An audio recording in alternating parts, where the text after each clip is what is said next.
Não se mede inglês só por básico, intermediário e avançado.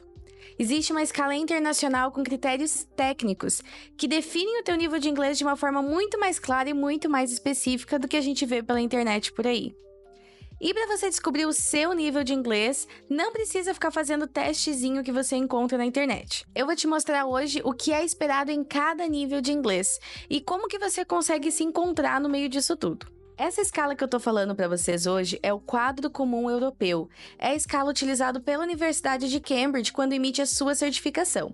Nessa escala, a gente tem o nível A1, A2, B1, B2, C1 e C2. Hoje eu vou começar ali do A1. Esse aluno A1 é o aluno que aprendeu a reconhecer o idioma. Presta bem atenção nessa palavra que ela é bem importante. Então, ele reconhece várias coisas da língua, mas ele ainda não interage com ela. Então, se você chegou no nível A1, você já tem uma comunicação básica. Você cumprimenta e se despede, você faz e responde perguntas simples e consegue se apresentar, falando o seu nome e de onde você vem. O seu vocabulário é o vocabulário essencial, é para aquelas coisas de sobrevivência mesmo. Então, você conhece os membros da família, ações de rotina diária, lugares, números, datas, objetos do dia a dia, como roupa ou comida, e adjetivos bem simples. O tempo verbal que esse aluno domina é o presente simples, porque ele só vai até coisas que são da rotina ou que são fatos, que são verdade.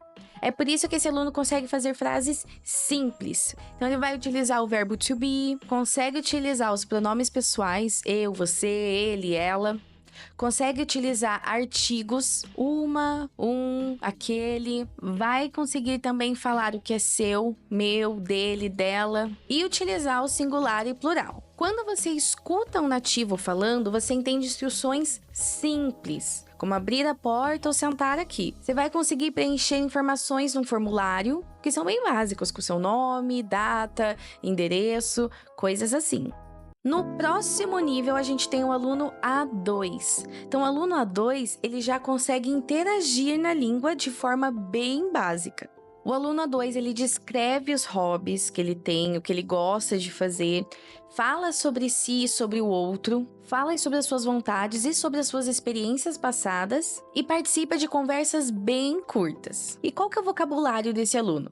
Esse aluno ele tem vocabulário voltado para o dia a dia. Então, ele vai conseguir falar de viagem, de trabalho, como tá o tempo. Vai ter expressões de ontem, semana que vem, semana passada. Vai conseguir indicar aonde está algum objeto. Vai ter adjetivos um pouco mais variados. Então, vai sair daquele só pequeno, grande, alto e baixo. E vai conseguir interagir em situações simples. Então, pedir o cardápio no restaurante, marcar uma consulta médica, por exemplo. Esse aluno do A2 já consegue ir para o passado e para o futuro. Bem simples. Ele consegue falar de situações que aconteceram no passado e acabaram por ali mesmo, e consegue utilizar o futuro com will e going to. Ele faz comparações entre coisas e pessoas, lugares, e consegue utilizar os modais, como can, could. E quando ele escuta um nativo falando, ele entende frases. Ele não vai mais pegar só aquela informação solta, perdida na conversa. Ele vai conseguir entender uma frase inteira, por exemplo. E o que esse aluno consegue escrever? Então, lá no A1 ele fazia frases simples. Agora ele consegue conectar essas frases simples. E ele vai conectar usando and, but, because. E vai conseguir escrever mensagens simples também. Então, um e-mail bem curtinho ou uma mensagem de texto. Quando o aluno A2 ele olha para alguma coisa escrita, ele consegue identificar informações específicas. Ele consegue ver o preço de alguma coisa, a data, o nome de alguém, quando que alguma coisa vai acontecer, onde.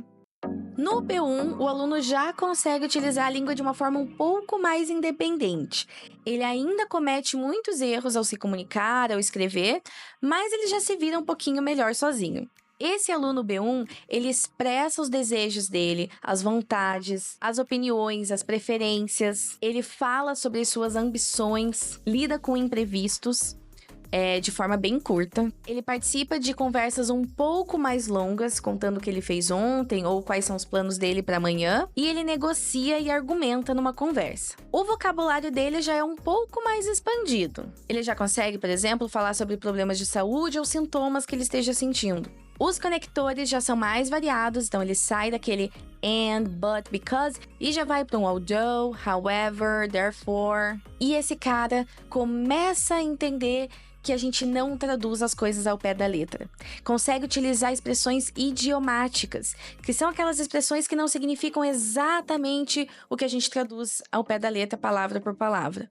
E na gramática, ele coloca o pezinho nos tempos perfeitos. Aquele tempo que começou no passado e ainda tem um efeito no presente, que é o present perfect. Ele entra no past continuous, então consegue falar de ações que estavam acontecendo no passado e começa a conseguir fazer fofoca. Ele entra no reported speech, de forma bem básica, que é aquele ele disse, ela disse, que tal coisa ia acontecer. Agora esse aluno consegue também falar do futuro utilizando tempos do presente. Veja que é um raciocínio mais elaborado. Quando ele escuta um nativo falando, ele consegue compreender instruções detalhadas. Ele saiu daquele básico. Ele entende para onde que ele precisa ir quando ele se perde na rua, por exemplo. Quando ele escuta um áudio, ou um vídeo, ou um podcast, ele consegue interpretar a ideia geral do que o autor está falando. Ele pode não pegar exatamente tudo o que está acontecendo, mas ele é capaz de compreender qual que é o contexto que está sendo passado. Agora, esse aluno consegue escrever textos com detalhes e coloca um pezinho nos textos formais, como e-mails de trabalho ou solicitações. E os conectores também são mais avançados. Esse cara consegue ler textos mais longos, entendendo a ideia geral, igual lá na fala que a gente comentou, e conseguindo pegar opiniões bem simples, desde que aquilo esteja claro, desde que a ideia do autor esteja explícita. Quando a gente vai para o aluno B2, a gente tem um marco para uma comunicação mais fluente. Esse cara, ele tem autonomia. Ele ainda comete erros, mas ele consegue interagir em diferentes contextos, formais e sociais, de forma mais autônoma e mais fluida. A pessoa com fluência B2, ela consegue expressar opiniões e ideias complexas. Ele justifica os seus pensamentos. Participa de discussões e debates, relata eventos com detalhes e precisão e lida com situações imprevistas com autonomia. E é aqui que o aluno consegue começar a falar de conceitos abstratos. Então, ele vai conseguir filosofar na mesa do bar tranquilamente. O vocabulário, óbvio, fica um pouco mais específico. Então, ele entra em áreas de trabalho, de tecnologia, de educação. E os conectores são mais sofisticados também. Esse aluno, ele consegue falar de situações hipotéticas no presente e no passado, e inclusive que não aconteceram, que não poderiam acontecer em caso nenhum, ou que poderiam se ele tivesse tomado uma decisão diferente. Então, ele entra nas conditionals. Utiliza a voz passiva em diferentes tempos verbais, utiliza o gerúndio e o infinitivo, e as relative clauses. E honestamente, um dos meus marcos favoritos. O aluno do B2, ele consegue identificar os diferentes sotaques, então britânico, australiano, americano, e ele consegue interagir com esses diferentes nativos. Ele entende discursos detalhados e interpreta nuances e opiniões de quem está falando. Quando ele vai escrever, ele consegue escrever textos mais detalhados e mais complexos. Então, esse aluno escreve redações, relatórios e até resenhas críticas. E muito importante, esse aluno ele sabe quando ser formal e quando ser informal. E quando a gente fala da leitura do aluno B2, ele identifica os significados a partir dos contextos. Consegue separar quais são os argumentos primários, secundários e compreende artigos científicos e trechos literários. Agora, quando a gente entra no C1, a gente está falando de um nível de proeficiência que muitos nativos não têm. Veja que eu tô falando proeficiência e não fluência. Eu conheço americanos que já olharam para essa prova e falaram: eu não passaria aqui.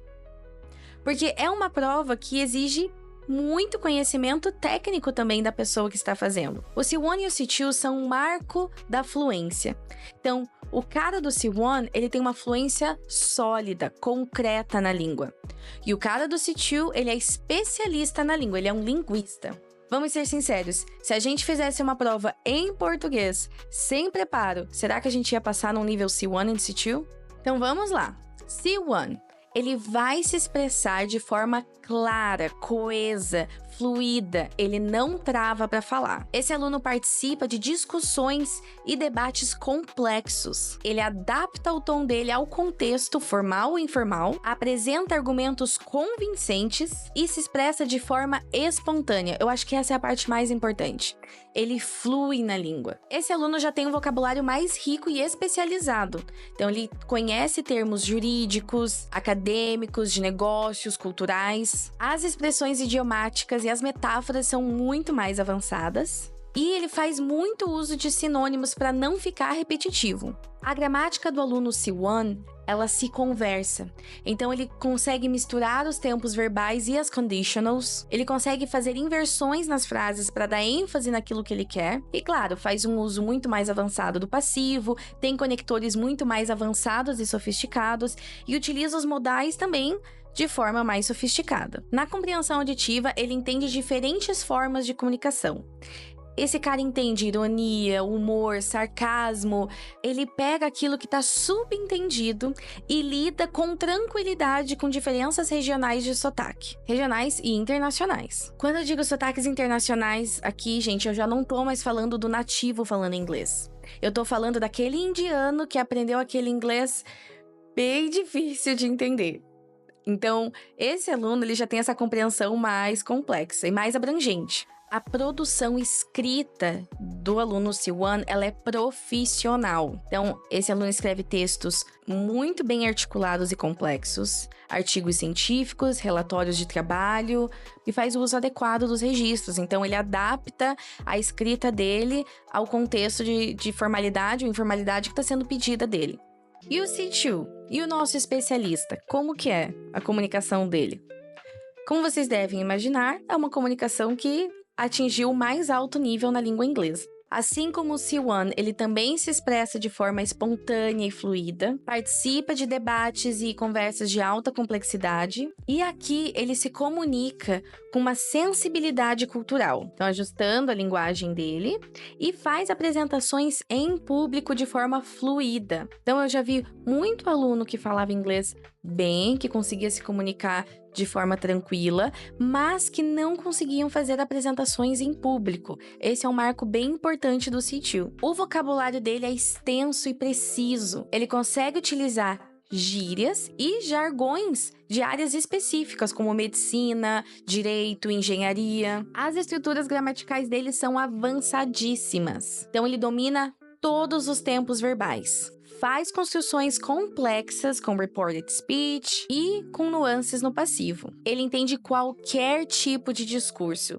e qualquer intenção por trás do autor falando. E acho que desse nível, a minha parte favorita é que esse é o cara que consegue lidar com discursos sobrepostos. Então tem várias pessoas falando ao mesmo tempo e ele entende o que cada uma delas está falando. A escrita é sofisticada, então esse cara consegue escrever ensaios literários, resenhas críticas, artigos acadêmicos, e é claro que a organização é clara e a coesão é perfeita.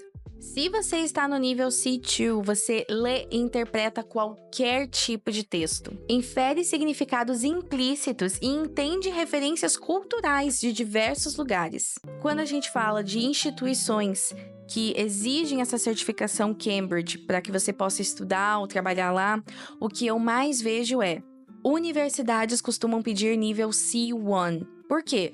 Porque você precisa ser capaz de lidar com a leitura e a escrita acadêmica, com vocabulário mais específico, com uma comunicação fluida, independente, sem precisar da ajuda de ninguém.